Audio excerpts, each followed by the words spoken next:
아담한 정자 하나가 서 있다.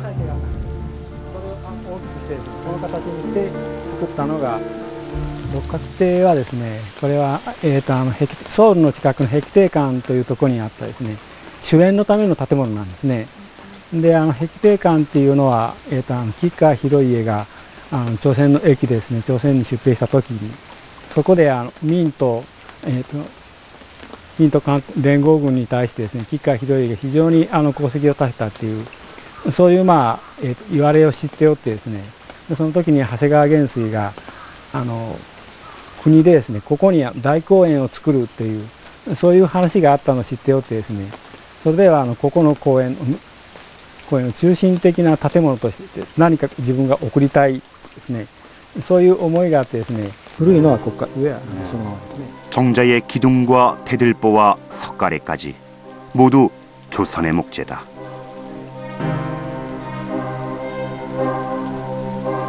극히 일부 수리한 부분을 제외하곤 온전히 조선의 정자 그대로다.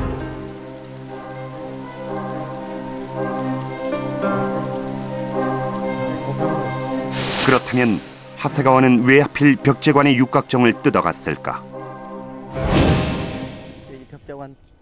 경기도 고양의 벽제관 터. 벽제관은 조선시대의 여관이었다. 중국의 사신들이 한양으로 들어가기 하루 전날 마지막으로 여장을 풀던 곳이었다. 그 벽제관의 뒷동산.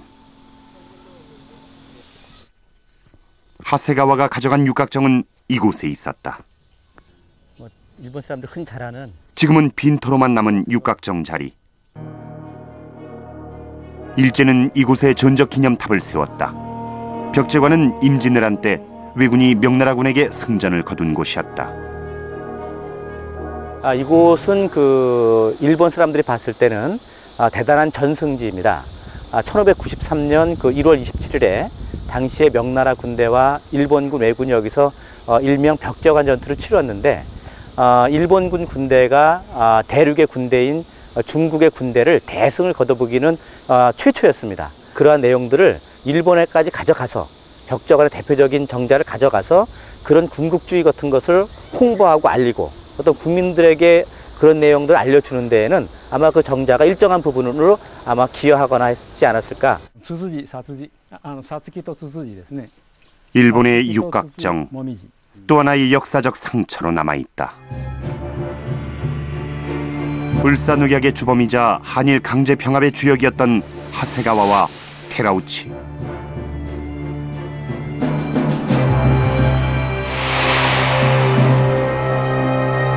이들은 정말 고종을 죽인 배후였을까?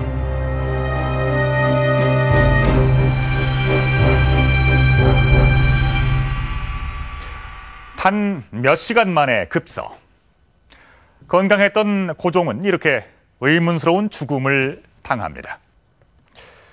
윤치호 일기가 전하는 고종의 시신 상태는 참혹했습니다. 기록으로 전하고 있는 시신의 상태를 분석해 보면 법의학적으로도 독살의 개연성이 높다고 합니다. 당시 백성들은 독살을 믿을 수밖에 없었죠. 과연 고종 황제는 독살당한 것이었을까요? 만일 그렇다면 누구의 소행이었을까요?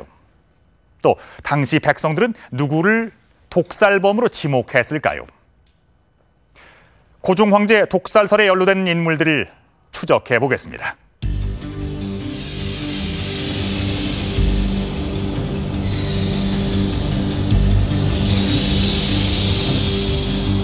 일본의 국회 도서관. 이곳엔 고종의 죽음과 관련 일본인이 남긴 기록이 깊숙이 보관되고 있다. 그 기록 중의 일부가 제작진에게 공개됐다.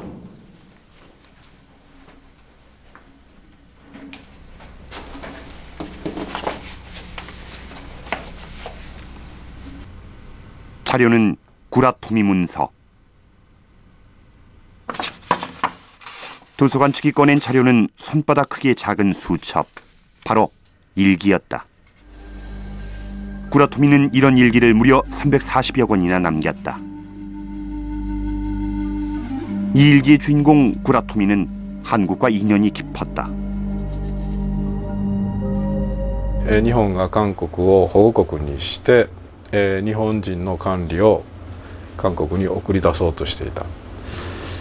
で、特に、韓国の司法制度を、改革するために必要な人材を日本が送り出そうとしていた時に、伊藤博文が倉富に、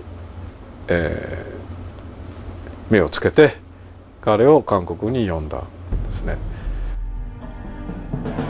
구라토미는 이토 히로부미를 따라 조선으로 왔다. 한일 강제 병합 이후 그는 사법부 장관이 돼 사법체계를 세웠다.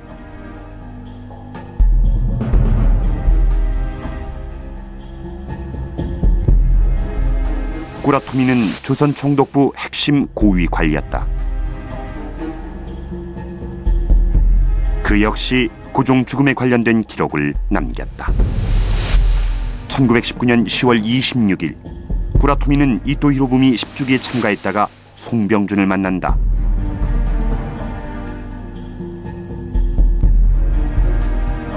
이때 송병준은 고종의 죽음에 연루된 민병석과 윤덕영이 자신들의 사표가 수리된 데 대해 분노하고 있다고 전한다. 사표를 냈는데 그래서 수리가 돼버렸어요. 이 진범으로 돼버렸어요. 몰렸단 말이죠. 송병준이가 전하는 얘기는 바로 그것에 결국은 이 민윤 두 사람 지금 펄펄 뛰고 있다. 그리고 진상을 털어놓을지도 모른다. 그러니까 그 구라토미 당신이 이 문제를 해결할 수 있는 위치에 있으니까 이걸 좀 잘 처리해달라. 말하자면 그 두 사람이 발설을 하면은 일본도 좋을 게 뭐 있냐? 이렇게 된 거죠. 민병석, 윤덕영, 이들은 대표적인 친일파였다. 민병석은 강제병합 이후 자작의 자귀와 은사금을 받고 이왕직 장관이 됐다. 윤덕영은 1910년 국권 피탈 당시 순종을 협박해 강제로 옥새를 찍게 했던 장본인이었다. 이들이 고종 죽음에 깊숙이 개입하고 있다는 것이었다.